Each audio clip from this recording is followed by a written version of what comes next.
अगर तुम्हारे घर में एक पुरानी गुड़िया है तो ये मत मानो कि वो बस एक खिलौना है। कुछ चीजें देखने के लिए नहीं होती, उनसे बचने के लिए होती हैं।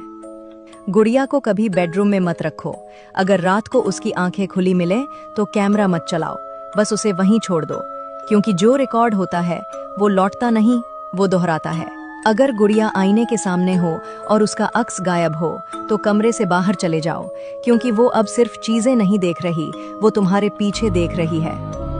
अगर सुबह उठकर तुम्हें अपने तकिए के पास कोई सिलाई की सुई मिले और गुड़िया के कपड़े बदले हुए लगें तो घर में सबको बाहर ले जाओ। अब वो सिल नहीं रही, वो सिखा रही है। हर रात ठीक 2:37 AM पर अगर तुम्हें किसी के चलने की धीमी आवाज आए तो दरवाजा मत खोलना। अगर कोई फुसफुसाकर कहे मैं फिर से बैठ गई तो जवाब मत देना, क्योंकि तुमने उसे कभी चलने नहीं दिया था। अगर तुम्हारा पालतू जानवर गुड़िया के पास जाने से मना कर दे या गुर्रा कर पीछे हटे तो उसे जबरदस्ती मत ले जाओ। जानवर जानते हैं कौन जिंदा है और कौन सिर्फ दिखावा कर रहा है।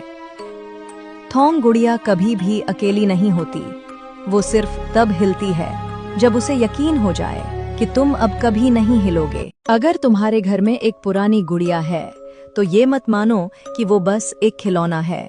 कुछ चीजें देखने के लिए नहीं होती, उनसे बचने के लिए होती हैं।